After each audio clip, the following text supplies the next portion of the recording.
Hey Gators and sports fans, get all your Gator talk, news, analysis, and opinions on the Pod Up with Matthews in the Morning podcast. Find us on your favorite podcast platform or watch us on Facebook Live between 8 a.m. and 9 a.m. every weekday. Pod Up, because we are Gator fans. So say it's great to be a Florida Gator. And here we go again, folks. It is a Monday morning, time for Pot Up with Matthews in the morning. Of course, coming to you from the Crime Prevention Security Systems studio, large enough to serve you, and of course, small enough to care. Terry Norvelle in for Shane Matthews. Shane is out today, and I believe tomorrow. Got some business taken care of. He's a busy guy, businessman, you know, that time of year. A lot of stuff going on, but we'll hold it down for a couple of days as we welcome on the Titan MRI hotline the co-host of Pot Up with Matthews in the morning, Mr. JC, John Cornell. Hey, buddy, how you doing? All right, Terry, good to have you back. Happy Monday. Had a big weekend, my man. A lot of things happening on campus, off campus, around the country. Man, it's just, it's fantastic. How was your weekend? Not bad.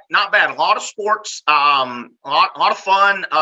We talked, I guess, Thursday, I think you and I, fun time of year. Man, this is a fun overlapping time of year. We got a lot to get to, John, with you in the first half of today's show. And then the second half, we hope to be joined by Denny Courson from Gators and More. Denny and Bob Redmond have hooked up, and they've kicked off Gators and More again. And we'll tap into Denny's Gator knowledge and bounce around. So JC and then Denny Courson, as we go a little bit later, we'll have a comfort temp this day in sports. I look forward to that. I pulled out a pretty good one, I think. And JC, a lot of topics to get to. Before we get to some of the other things, softball and Saban and Jimbo, I kind of want to get your thoughts on that. Thursday, when you and I last visited, obviously you and Shane have the battle, the golf battle, and we got those picks in. How did the golf turn out between you and Shane? Well, I forgot who he picked because they weren't in the running, but I think he picked Xander Schauffele. He always does. But this guy lucked out and had Justin Thomas, Will Zalatoris, and Rory McIlroy. And Zalatoris was a guy I just thought of replacing John Rahm. And the reason why I like him so much is because of how young he is and how talented he is. And I think it's only a matter of time, Terry, until Will Zalatoris wins a major. For Justin Thomas, though, yesterday to come back from 7 strokes down was just miraculous. It's his second major, his second PGA championship.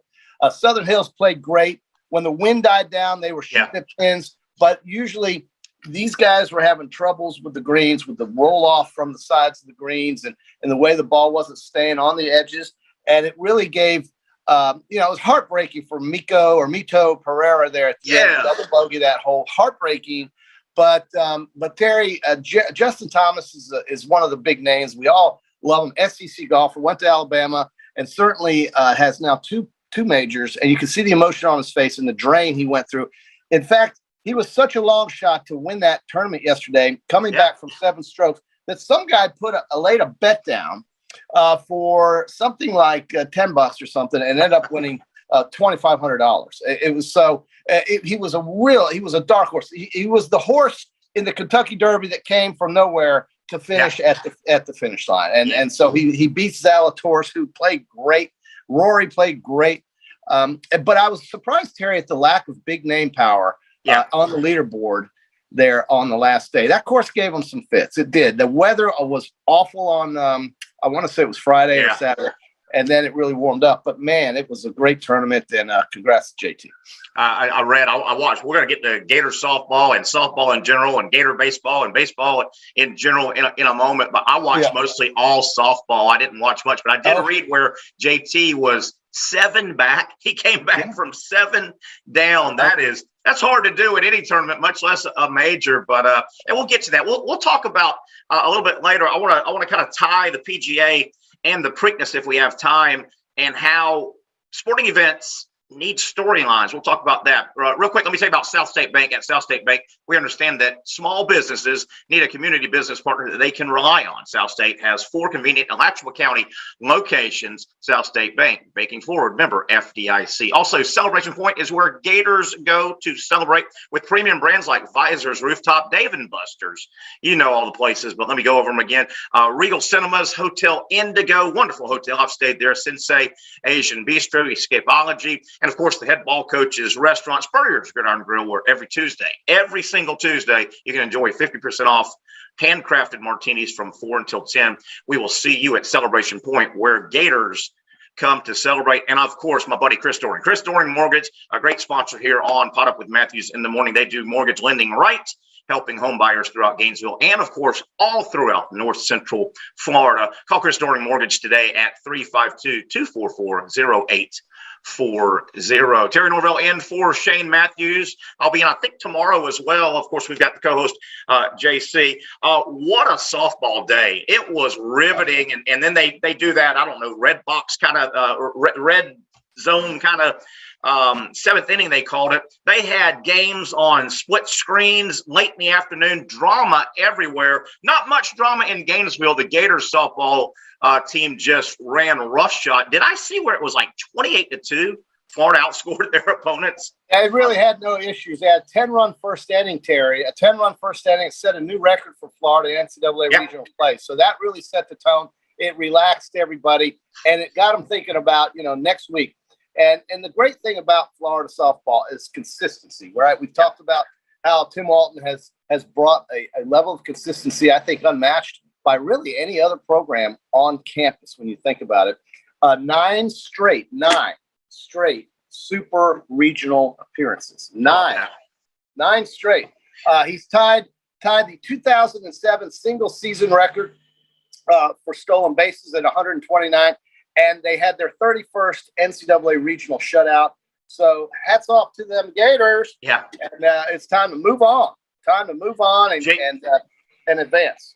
And JC, I don't know if you followed it yesterday, but did Kentucky nearly hand Florida a gift. Kentucky got locked up in Blacksburg, and they went toe-to-toe with Virginia Tech. Kentucky just battled, came up just short. Virginia Tech won the game, won the regional, and they host the super regional against Florida. The Gators were very close to hosting Kentucky in Gainesville, but they came up just short. And what a they're calling it the toughest day in FSU softball history.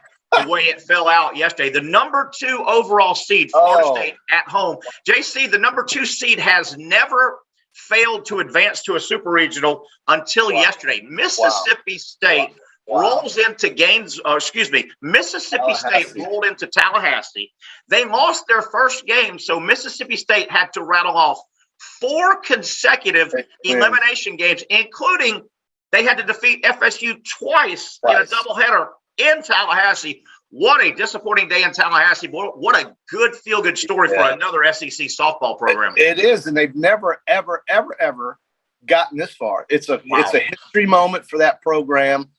It's an afterthought of a program on that campus, I can tell you for a fact. But now it is the story of that campus with the baseball team having such a poor season. They are going to host the Arizona. They're going to host the gold standard, or one of the gold standards of college softball. Arizona is coming to Starkville. I mean, what kind of odds could you have gotten on that? And Florida State clearly was going to host in Tallahassee this week. It's a shocker. This is as big an upset as it gets.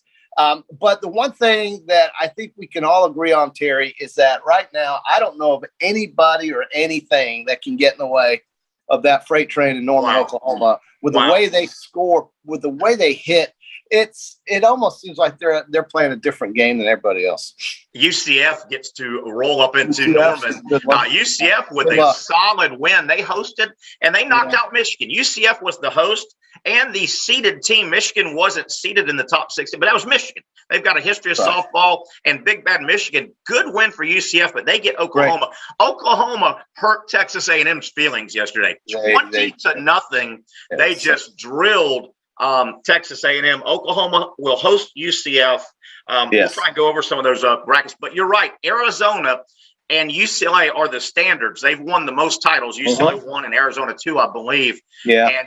And Mississippi, how about that? Mississippi State not only upsets FSU twice in one day in Tallahassee, then it's a bid process for 2 schools. Arizona and Mississippi State, neither were seeded. So they went to a bid process. Both put bids in. I guess Mississippi State said, "Hey, we're probably not going to host baseball. Let's throw a crazy number at softball," and they got the bid. They got the bid due to the financials that they put together. So they'll host Arizona. Tough day for a couple of other SEC programs. Georgia battled Duke. I know the score at the end got big, but man, that was a hell of a battle in that deciding game. Duke got by Georgia. Missouri lost on their home field. Tennessee lost on their home field. And wow, how about Stanford coming to Tuscaloosa? Tough place to play. A recent national champion Alabama softball program. Stanford goes in and shuts Bama out in Tuscaloosa in the deciding game. Yeah, heartbreak city for the for Montana Fouts. They're a great pitcher at Alabama who threw in the finals last year before losing, and now they don't even get to the second round. Stanford should get a lot of credit for coming across the country, two time zones, and winning 2 out of 3 against Alabama. They had to play. They played twice yesterday, and Stanford won the decisive game. So that is surprising that we didn't see more SEC teams moving to the Super Regionals. I think LSU made it through, but it's somewhat surprising to me, and I think Florida stands to have a really interesting and difficult showdown with Virginia Tech, but a team that they can handle, I think. I mean, we'll see. I mean, Virginia Tech was nationally ranked third, right? Third, yes. They've had a hell of a year, too. They've had a hell of a year. Yeah, it should be fun in Blacksburg. Yeah. I think LSU got knocked out. I think it's Arkansas, Florida, and Mississippi State. Three of the 6 teams still standing, obviously. And then the 8 Super Regionals, the winners will go on to Oklahoma City. By the way, Oklahoma State and Oklahoma, of course, still alive. And one of the 2 losses put on Oklahoma was by Oklahoma State. Yeah. And they could meet. They've met up before. That'll be a lot of fun. Let me tell you real quick about Peachland Dentistry. Gator Nation's #1 choice for dentistry in Port Charlotte and, of course, in the surrounding areas. Visit them at peachlanddental.com and join us on Fridays for their the Peachland Dentistry JC and the QB weekend picks, and they take that serious. Oh, very seriously, and it was a blowout. Hey, let me tell you, can I just bring out that we go ahead and give let's just give Wyatt Langford the SEC Player of the Year right now. Just give it. Don't even have a vote. Just hand it to him. What a season. What a season. Let me just read this line. I got to read his line for you, Terry.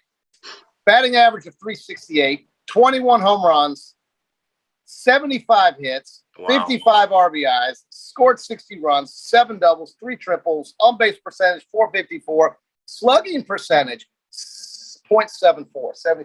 Unreal. I mean, that kid, and so I say that, the closest to him would be this guy Lipscomb from Tennessee and this other guy named Charia from Auburn. Give Wyatt Langford the SEC Player of the Year. They're going to play South Carolina again tomorrow. Tomorrow in the SEC tournament in Birmingham. We'll talk a lot of Gator baseball, college baseball. Tomorrow we'll have Buddy Martin, first half of the show, and then Trenton Torsia will join us as the SEC baseball tournament starts. You're right, though, about Langford. And how about unselfish? Maybe the move that really got the Gator baseball team back on track, moving Langford to the #1 spot, the leadoff spot, and he took to that. What a year. You're right. I'm glad you pointed him out. Quickly, Gator baseball, JC. Finding themselves, schedule helping, combination of the two. Where are they at? Where do you see? Definitely, I certainly think playing Mississippi State, Missouri, and South Carolina at the end of the year helped them with confidence, helped the pitchers a little bit. These were the worst teams in the league. They really were. And Florida was able to take advantage of that and did so appropriately. But Florida has played better in spite of the fact that they were beating up on these weaker teams.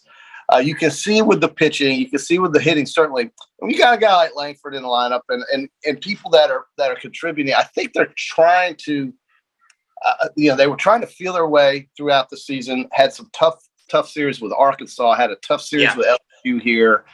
Very difficult to play Tennessee, and Vanderbilt so close together like that. So they took advantage, I think, of the games that they had left, and they made a move. And so we've seen kids respond to the pressure of the end of the season, because there was a time when Shannon and I were talking, Terry, I think it was right after, during the Kentucky series or before, that we weren't sure they were going to make it to the SEC tournament, which is hard to believe when you consider so many teams get in.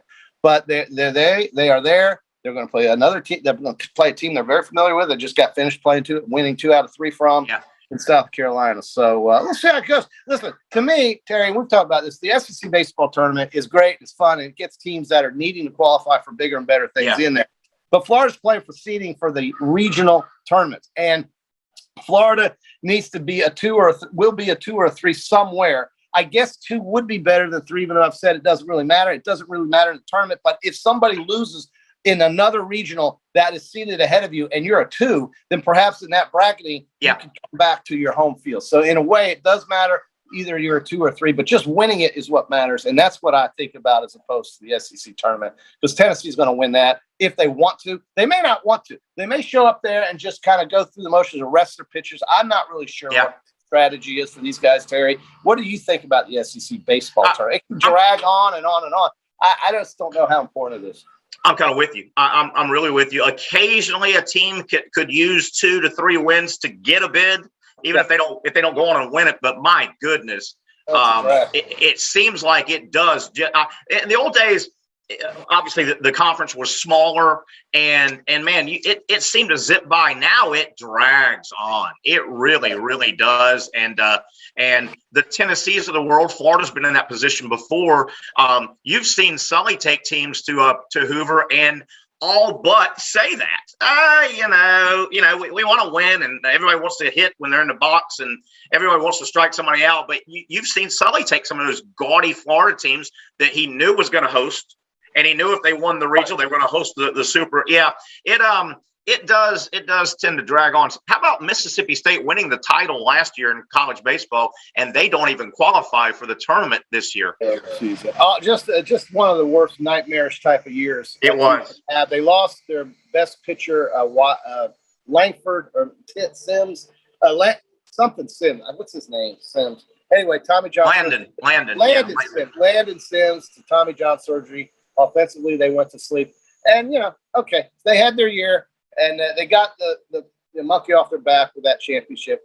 And now it's someone else's turn. We'll see who can rise up from the ashes and win. I don't think there's as clear-cut a favorite in baseball other than maybe Tennessee, as there is clearly in softball with Oklahoma. Yeah. So I think it's going to be very fun to watch and very interesting here in the next 3 weeks. We got a few more moments with JC. I'm Terry Norvelle in for Shane Matthews. Got a couple questions and comments I want to get to on the Facebook Live question hotline, of course, presented by and sponsored by Meldon Law, the only official injury law firm partner of the Florida Gators. Meldon Law, great sponsor, longtime sponsor. We had a question, John, from John.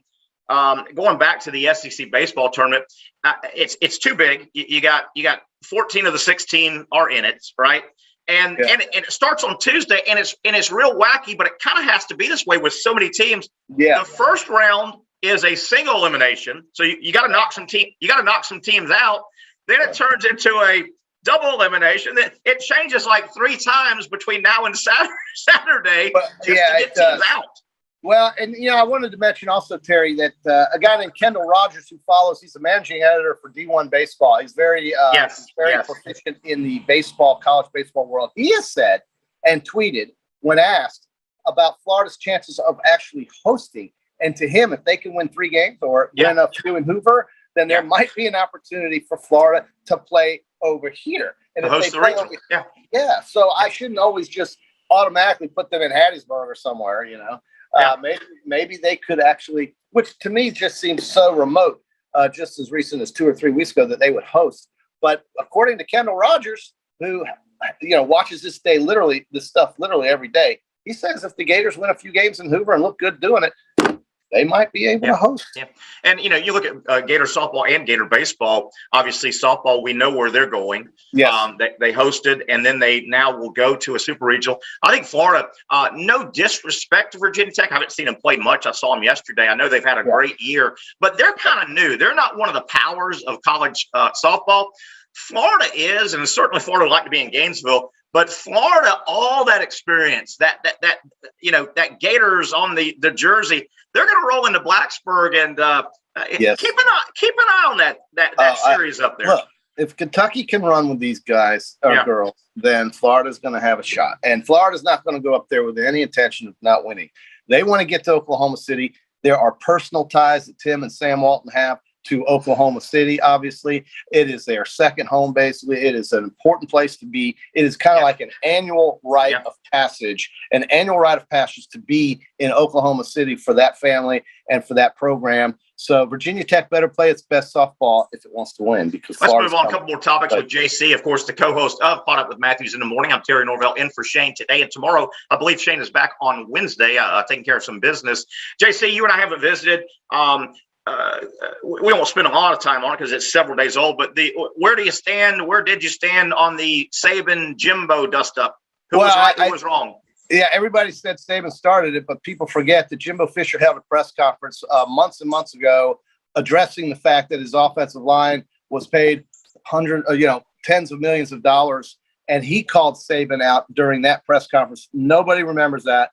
Saban is just reacting in Birmingham in front of a bunch of business people and saying things that I'm sure he felt bad about later because of the reaction of Jimbo Fisher. But the reaction of Jimbo Fisher is all I needed to see. And we're talking about a guy that had one win against Alabama with a quarterback who's no longer there, that played the greatest game of his career and will never play like that again. And we also are talking about a guy that lost at Florida State to Alabama, got run out of town by the Seminoles family, and basically was removed, even though he left on his own. And we're also talking about a guy who lost by no less than 19 points to Alabama the 3 times they played them before they played them in Tuscaloosa. And we're supposed to be thinking that this 8-4 team is going to disrupt college football. I'm telling you, that is all baloney. So, look, Saban should have – listen, Terry, when you're in front of people who are giving you lots of money and you want to get people fired up, and you believe that you have a team now that could really compete for a national championship, which I think Saban believes in, he's not going to hold back. And Jimmy Bo got very offended by things that were actually true. It's like Steve Spurrier said, right? Steve Spurrier, the Florida Gator legend, said, what did Nick say that wasn't true, folks? So, why does he have to apologize? If he didn't lie about it, what's he apologizing for? There's my take. I'll wrap it up with that. We'll find out what Texas A&M is all about upcoming season. They're going to play Florida. They're going to play Alabama. They're going to play Auburn. They're going to play LSU. They're going to play Arkansas. Play Ole Miss. Play Mississippi State. And they're going to show up to Tuscaloosa on October 8th, and you're going to see something. You're going to see quite a fired up team. I asked the question. You gave the answer. I don't believe JC. I wanted to see where you stood, and you let me know where you stood. Real quick, JC. PGA and Preakness. I teased a little bit earlier. Sporting events, a lot of times, to be really big, they need storylines. The event's one thing, but storylines. I didn't think either one, PGA or Preakness, had a storyline. Once Tiger went out and the leaderboard just kind of, you could feel people turning the TV off somewhere around, late Friday, Saturday. And then the Preakness, my God, JC, literally the P word, I didn't hear one time over the weekend, Preakness, because generally, unless there's an injury, the Preakness is always sitting in a perfect spot. They've always got one horse that won the Kentucky Derby that people will tune into to see if he gets – well, the Preakness got screwed. There was no storyline. I didn't hear anybody talk about the Preakness. And not only that, but what do we talk about when we get to this time of year in horse racing? We talk about the Triple Crown. Triple Crown. You can't have the Triple Crown without the Double Crown. So, basically, without any crowns being thrown around, you've got just a horse race.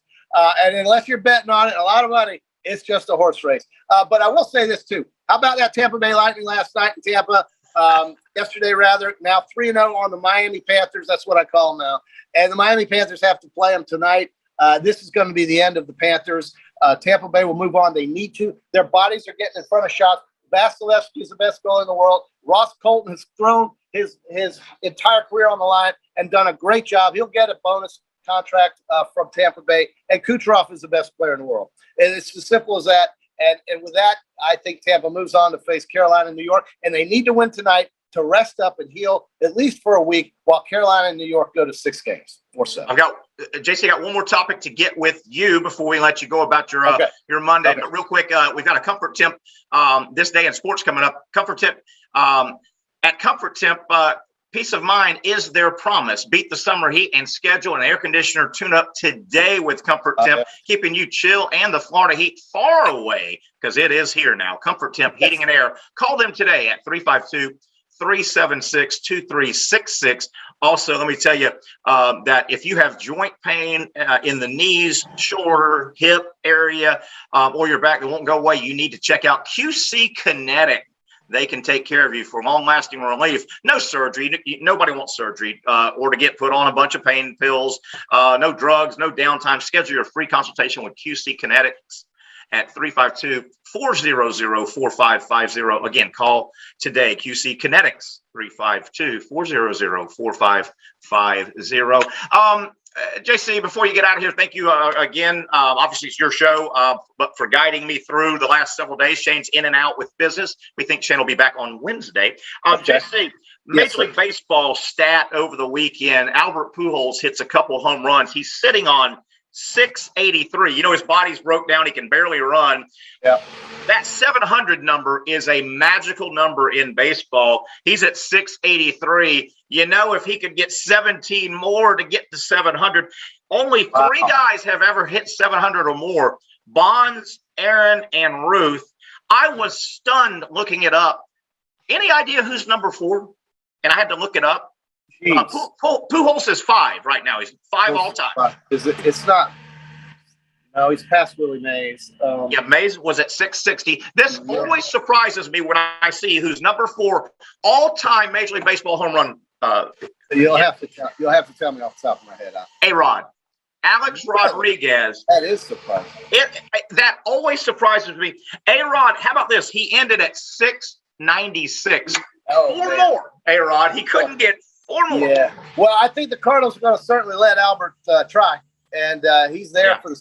He's there for the season. Cardinals are in a race. They have a chance at the postseason. They're a good team, and you should always bet on them when Wainwright pitches. That's what I'm going to tell you about the Cardinals.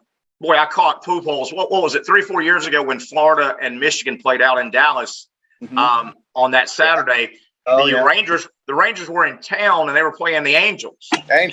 Everybody from Michigan and Florida that was out there, we all went to the Friday night baseball game. And Pujols was limping around. It was painful to watch him. He could barely run. Big, strong dude, though. But, he could hit, and he's hit for a long time. But Hall of Famer. He's a Hall of Famer, brother. So, we'll see if he can get there. I hope he does. Yeah, he's sitting 5th all-time. A-Rod, that long career. You just don't think of him as number 4 all-time in Major League Baseball. I'm going to throw this out and let you go, JC. You want to get this out. This day in sports, of course, brought to you by Comfort Temp. We take it to 1941. Back in 1941, on this date, the bomber, Joe Louis, how about this, in New York, defended his heavyweight title. It was his 20th defense of his heavyweight title. He won over Buddy Bear in a first-round knockout. The bomber held the title, the heavyweight title, for 12 years. Yeah, you don't see that anymore, do you? No, 12. Those days are long gone. Yeah, that's history right there, bud. 12 years. Thank you, buddy. JC, I appreciate it. Always fun working with you. Congratulations on your picks win over Shane Matthews in golf, and I know you all will do it again later in the week. Thank you, buddy. You bet. Thanks, Terry. That is JC. Take a quick break. Come back. We're going to try and hook up with Denny Courson from Gators and More and kind of get Denny's perspective on where this Napier thing is at. I know we're in the off season. A big pickup in the portal recently for Gator football. We'll talk with Denny Courson from Gators and More on the other side. We want to take this moment to thank all our sponsors who keep the show going and pay the bills. Crime Prevention Security Systems, large enough to serve you, small enough to care. Titan MRI, Gainesville's only locally owned and operated MRI facility. Meldon Law, won't back down. Peachland Dental, Gator Nation's first choice for dentistry in Port Charlotte. Comfort Temp, comfort is our business, peace of mind is our promise. QC Kinetics. Live pain-free with QC Kinetics. Celebration Point Town Center. Chris Doring Mortgage. Our Gridiron sponsors are Auto ER, UF Bookstores, Celebration Point Town Center, South State Bank, Chris Doring Mortgage, Silverback Concrete Co., Ruse Ogra Agent, State Farm Insurance. Some of our touchdown sponsors are Campus USA Credit Union, Adams Rib Company, Doreen Weeby Realtor, Caldwell Banker, MM Parish, Gator Dominoes, Celebrate Primary Care, Gator Bait Media, Ironwood Golf Course, Style Cuts, Big Mills Cheesesteaks. If you are interested in promoting your business on the show, visit potupwithshane.com and click the advertise button. Again, thank you to all the great businesses that support the show. If you like what we are doing here, make sure you follow us and support the businesses that support us.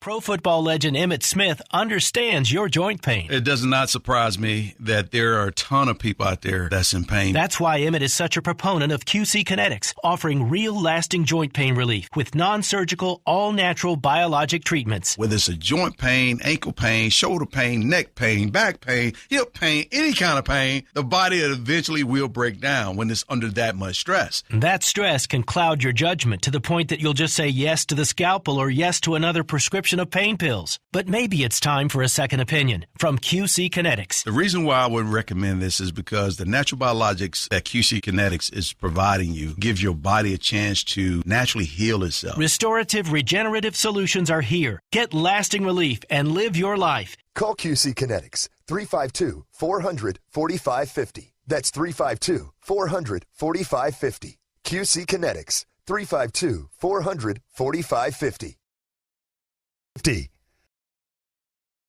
We kick off the second half of a Monday edition, Pot Up with Matthews in the morning. I am Terry Norvelle sitting in for Shane. I believe I'll be in tomorrow. Shane is back on Wednesday out on some business. I hope you enjoyed 30 minutes with the co-host, JC. Had a great time bouncing some topics around in the first half. And as promised, time to talk some Gator sports, Gator football, mainly with my buddy Denny Courson from Gators and More. Denny teams up with Bob Redmond, and they have done a wonderful job bringing Gators and More back. This thing was a staple for years, and Denny's kind enough to join us. Mr. Courson, how the heck are you? Good, Terry. How you doing? Not too bad. Let's jump into some Gator football, kind of a dead time a little bit. You know, we need to get through a couple of hot months. July, and then it's August go time.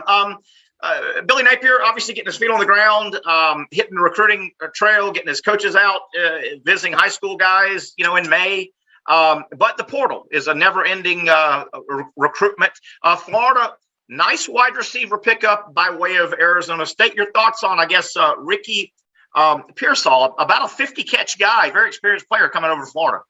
Yeah, you know, right now there's two positions you got to play in the portal, or Napier's got to play in the portal to have success this season. One of them's wide receiver, obviously. The other's defensive tackle. Yeah. Wide receiver, Ricky Pearsall's a guy. Florida's receivers, if you take a look at them, they're big guys. They're all big guys, playing the outside type receiver. They don't really have that slot guy. Yeah. But whether they use a running back for that slot guy or hopefully Pearsall can be that guy for them, that slot guy, that'll go a long way with that offense this year. I think Napier and staff are happy with the group that they've got. They got, like I said, they got a good group of receivers, but they're all big guys. Yeah. Great running back class. I think Anthony Richardson, the team will go as far as Anthony Richardson takes them. And I think Anthony Richardson could have a big year. They got an offensive line. They got at least 9 guys that they like on that offensive line. So they got a nice rotation on that offensive line, I think. So, the key to this season so far is going to be shoring up those two positions, that slot receiver, which it looks like it did with Ricky Pearsall, and that defensive tackle position, which Jermaine Lowell from Arizona State also was on campus this weekend, a transfer, and that's a big-time transfer. If they can get Jermaine Lowell in this class, that'll be a fair trade with Arizona State, giving them Emory Jones and taking Jermaine Lowell and Ricky Pearsall. So I saw that over the weekend. Somebody said that, hey, man, Florida got the better end of that deal. I think Louisville's in hard on that defensive lineman. They are. But boy, you're right, though. Florida, a lot of the same body type wide receivers, the Shorters and Hendersons, long, strong guys, but not this guy. They kind of need that guy. And I think that's what this Pearsall is, right? Yes. Like you said, he's kind of that wiggle guy that shallow cross, make a guy miss kind of thing. Florida doesn't really have that guy. And obviously Kadarius Toney was the closest they've had in the last couple of years. And they had to find him. Boy, I think you hit it too, though. Man, oh man, between now and August 10th or whenever camp opens for the Gators, Florida, they've got to get some production and beef inside on the interior of the defensive line. Boy, one or two experienced portal D linemen would go a long way, I think. It would be huge. They get a couple of experienced defensive linemen. Florida, I don't know if you saw the stat in the spring game. Florida is more than 75% underclassmen.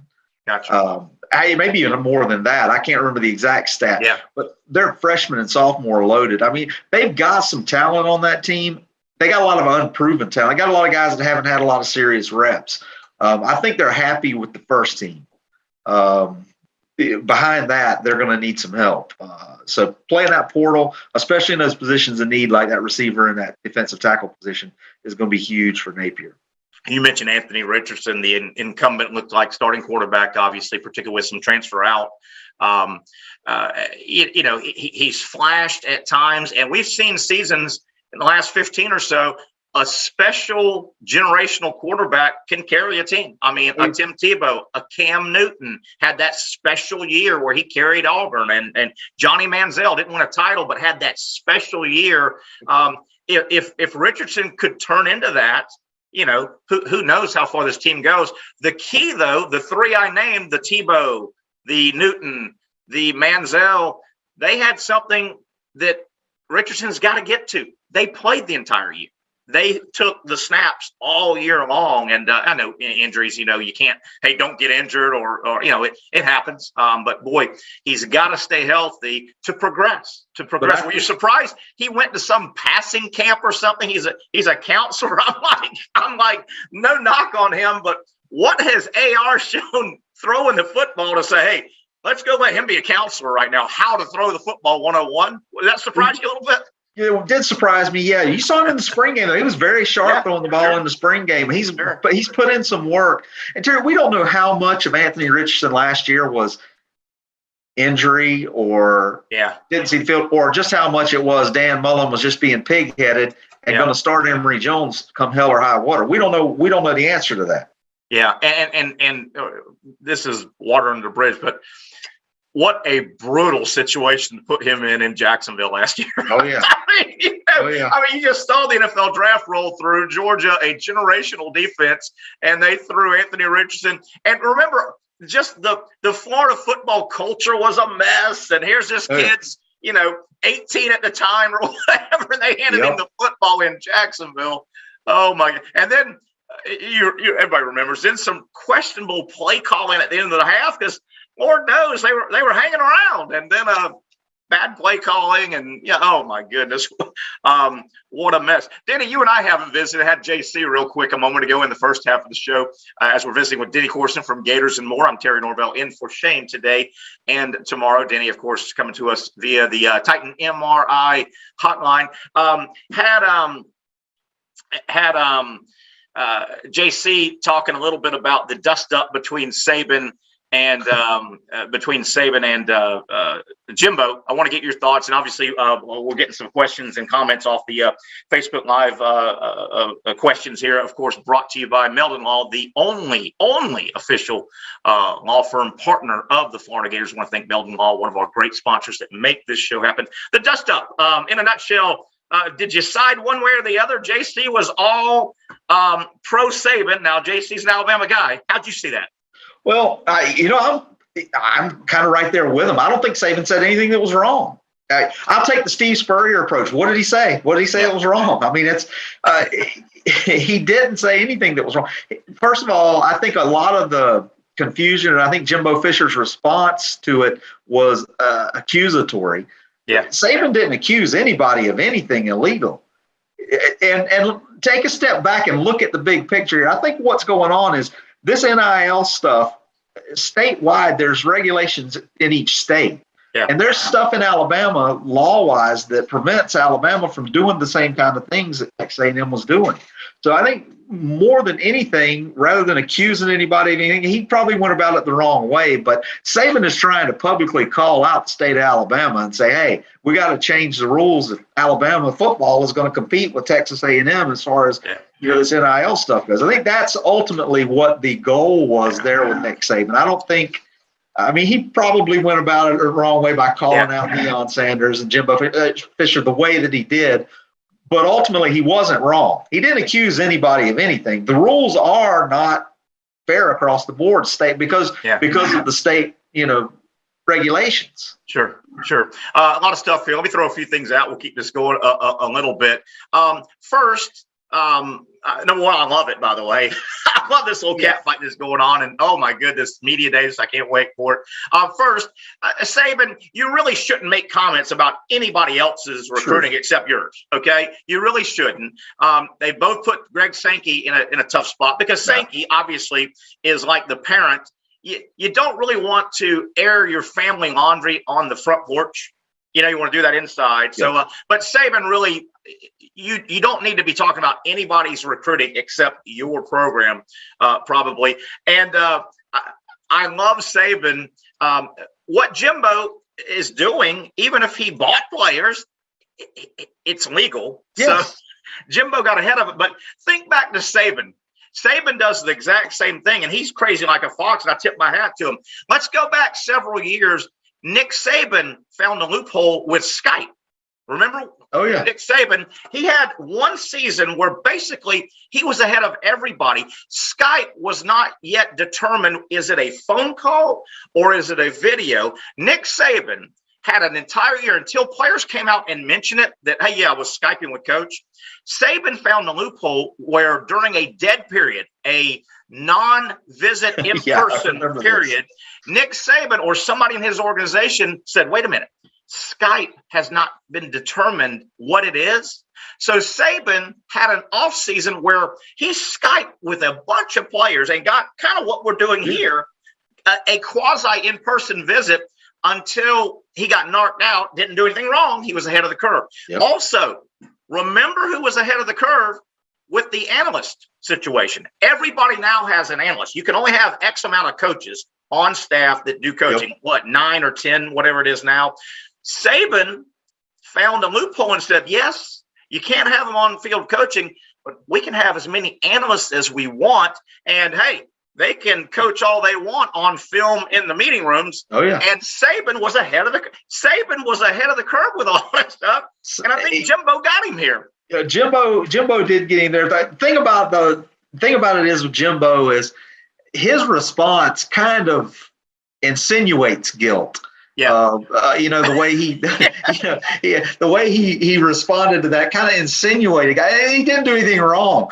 But my favorite part of the whole thing with Jimbo was pointing out that Bobby Bowden was a guy that did it the right way. Oh, Terry, can we go back to the 90s, please? Yes. Hey, and the other thing that kind of hurt, and this is just generalities, but Nick Saban, the record, the tenure in college football, and he's got the czar feel about him, and he's the statesman, the spokesperson, and Jimbo's got that just way about him, that little Pekingese dog kind of nipping at your heels. Yep. And so there's this, grandfatherly, you believe him and you turn to him as the elder statesman. And then there's Jimbo, who his personality is can easily rub you the wrong way. Easily. And like I said, Saban didn't do anything wrong, didn't say anything wrong. Yeah. He went about it the wrong way. Like you said, he calling other people out. It's not that. Saban's ultimate goal there, like I said, is to change the rules in Alabama so that his NIL is on the same part of everybody. So he wasn't wrong in what he said. He was wrong in how he presented it. And the problem with the whole thing is, unfortunately, God, I hate to say this, but the government's got to get involved. The NCAA has no jurisdiction. It's not that they can't do it. They're behind and asleep at the wheel. Right. They can send out all that, and they may do it today. The NCAA can send out a press release and say, here's the bylaws and the guidelines, and that will get taken to court just like that because they have no jurisdiction. They will need, Congress makes the laws of the land. Now, you can't really have a jurisdiction, I don't think, with 500,000 independent contractors. And we'll get to this later at another time, but I'm telling you, I don't see how this can progress without the players becoming employees. You can't really. The NFL has a salary cap because the NFL, their players are employees and they have a union. Right now, it's 500,000 literally student athletes that are independent contractors. Wow, it's got to work itself out. I think Congress has to get involved, and that scares the bejesus out of me. Gators softball nearly was handed a great situation by Kentucky. The Wildcats lose at Virginia Tech, so Virginia Tech will host Florida in softball in the Super Regional, and Gator baseball. Gator baseball tomorrow, they open up the SEC tournament play. They got started on that Tuesday, but Gator softball, Gator baseball, feeling good. There was a valley for both several weeks ago. They weren't playing great, but looks like both are playing pretty good ball right now. Baseball is playing pretty well right now.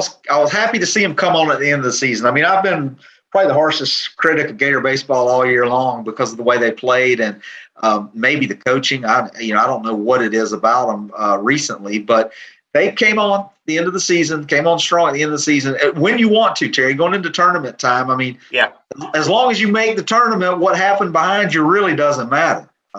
It's a brand new season. So if they can continue the momentum and get, go deep into the SEC tournament, maybe pull off the SEC tournament somehow, it would be huge for Florida. And same with the women's softball. Yeah, the Gator baseball, they're getting in no matter what. I think they could lose tomorrow and still they're getting in, won't host if they lose tomorrow. It's interesting. Barco's gone, obviously their ace. Some of those young pitchers, though, now all of a sudden they've got these new guys that were handed the ball now midseason. Mm-hmm. They've all got, 6-7 starts under their belt. Several of these guys, a bunch of them now have 25 to 50 innings under their belt. They're starting to figure it out. They're talented as hell, these young arms. Yep. Figuring it out a little bit. Partly it's the schedule. Softball, it's going to be neat to see softball go to Blacksburg. Blacksburg, Virginia Tech having a great year, but they're not a power. They're not used to hosting super regionals. Right. Florida is, and Virginia Tech, they've seen the Gators on stage in Oklahoma City for years. Yep. It's going to be interesting. Now, the concern is Florida doesn't have that dominant pitcher that, the Montana Foults from Alabama the last several years, and Rachel Adams and all those great dominant pitchers like Barnhill several years ago. They do it by committee, and I worry about that because sometimes you just need to have a game where your pitcher just mows them down. Yep. But Gator softball just bludgeoned the field in Gainesville. I think it was 28-2. They're playing. It's going to be. They don't want to be on the road, but it's going to be fun to see them take their mystique to Blacksburg.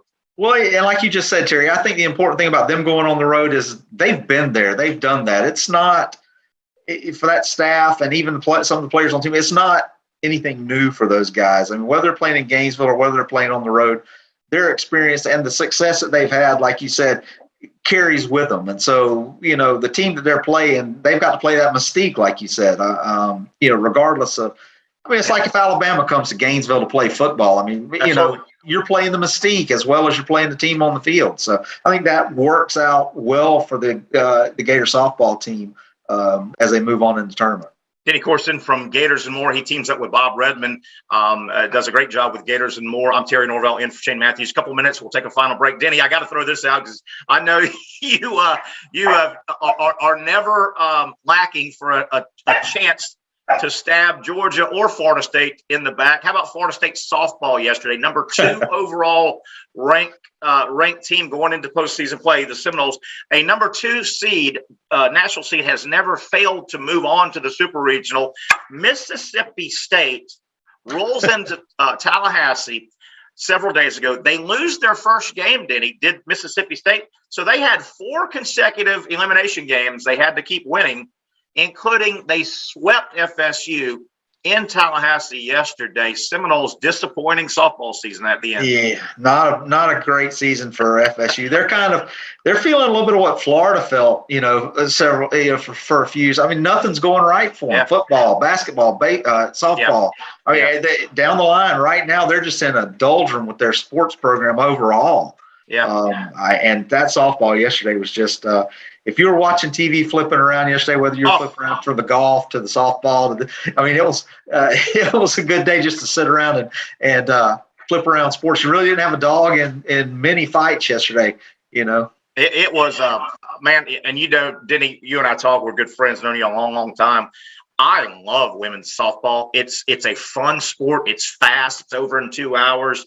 The action's very compact, so you see everything. Yesterday, they had games of split screen. It was fun as hell yesterday afternoon, following all that softball. And then, baseball get that way too. You'll have all those regionals going on. A lot of fun. And it's just getting started. It's heating up. And the biggest problem this time of year with softball and baseball is the inevitable rain delays. It'll happen all over the country, and you'll sit down and be ready to tune into this big game, and weather delay. Hour, 2 hours, 3 hours. Denny, tell people how they can find. Obviously, you can find Pot Up with Matthews in the Morning on all the Pot Up and everywhere. Where can people find you and Bob Redmond, Denny Courson, Bob Redmond, co-host of Gators and More? Where can they find you guys? I mean, you can catch us on Twitter. You can catch us on Facebook. Gators and More on Facebook. If you subscribe to podcasts, Apple Podcasts, Spotify, iHeart, wherever, Gators and More. We're on all of the major platforms. Subscribe to the show, and as soon as a new one comes out, you'll get it. You can find Gators and More, and of course, you can find on all those platforms Pot Up with Matthews in the Morning. Denny, thank you so much for an early start to the day. Give us some insight on Gators sports. We'll talk to you soon, my friend. All right, Jerry. Thanks a lot. That's Denny Courson from Gators and More. He hosts with Bob Redden. Let's take a final timeout, come back, reset the show, and tell you what we've talked about and where we're going tomorrow with Pot Up with Matthews in the Morning. We want to take this moment to thank all our sponsors who keep the show going and pay the bills. Crime Prevention Security Systems, large enough to serve you, small enough to care. Titan MRI, Gainesville's only locally owned and operated MRI facility. Meldon Law, won't back down. Peachland Dental, Gator Nation's first choice for dentistry in Port Charlotte. Comfort Temp, comfort is our business, peace of mind is our promise. QC Kinetics, live pain-free with QC Kinetics. Celebration Point Town Center, Chris Doring Mortgage. Our gridiron sponsors are Auto ER, UF Bookstores, Celebration Point Town Center, South State Bank, Chris Doring Mortgage, Silverback Concrete Co., Ruse Ogra Agent, State Farm Insurance. Some of our touchdown sponsors are MB Listing, McDonald's of Gainesville, Aikido America, 84 Lumber, Tropical Smoothie Cafe, Avera and Smith, Dowling Signs, Baker's Sporting Goods, Silver Cube Billiards and Sports Bar. If you are interested in promoting your business on the show, visit potupwithshane.com and click the Advertise button. Again, thank you to all the great businesses that support the show. If you like what we are doing here, make sure you follow us and support the businesses that support us.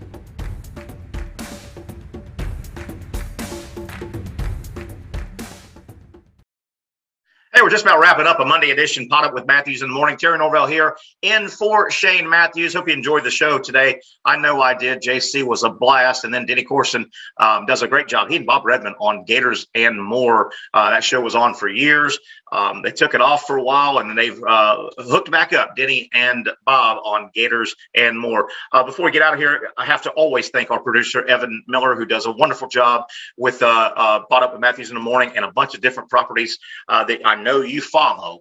And we appreciate all the hard work from our main man behind the scenes, Evan Miller. Tomorrow, I'll be back in for Shane on Pot Up with Matthews in the Morning. Busy show tomorrow as well. Buddy Martin, my main man, Buddy Martin, one of my mentors in the business, will stop by in the first half of the show. We'll hit Buddy with a lot of different things, including I want to get Buddy's, wise old man thought on college sports, college football. Where does Buddy Martin think it's all going? We'll have Buddy Martin first half, and then talk a lot of college baseball as the SEC baseball tournament starts tomorrow. The Gators play tomorrow as well on Tuesday. We'll have Trenton Torsia, my buddy, formerly a pitcher for Mississippi State. Trent has played in the College World Series, teammate of Palmeiro and Will Clark out at Mississippi State in the 80s. Trenton Torsia talking college baseball with us tomorrow. Buddy Martin, Trenton Torsia, and you tomorrow. That'll wrap it up. I want to thank all those great sponsors you heard us talking about, all the sponsors that make this show happen. We appreciate everything our sponsors do for Pot Up with Matthews in the Morning. That'll wrap it up for Evan Miller. I'm Terry Norvelle. Talk to you tomorrow. Pot Up with Matthews in the Morning at 8 a.m.